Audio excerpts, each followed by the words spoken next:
good. Wednesday. Thought we'd make a salad today. Let's make a Caesar salad. Pretty simple. We're gonna grate some Parmigiano Reggiano cheese, egg yolk, raw egg yolk, and we've got anchovies, clove of garlic, some romaine, organic. I would have bought regular, but they didn't have any. Olive oil, bowl. Caesar salad. Oh, croutons. This is a French hamburger bun. We'll use that. It's getting a little old, getting a little crusty. It's Wednesday. It's Caesar salad for lunch. Let's stop yapping and let's get cooking.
All right, let's eat this baby.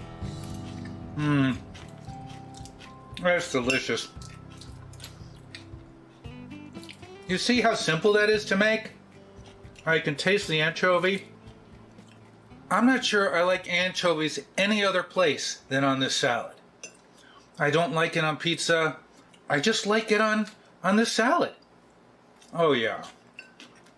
That is good. Let's get a crouton. My father hated croutons, and he loved Caesar salad. We would go out to eat, and I'd have to remind him to leave the croutons out. I can taste the garlic, by the way. You can taste the garlic. Thank you for joining me this Wednesday. You know what I'm going to say? What am I going to say? Thanks for watching.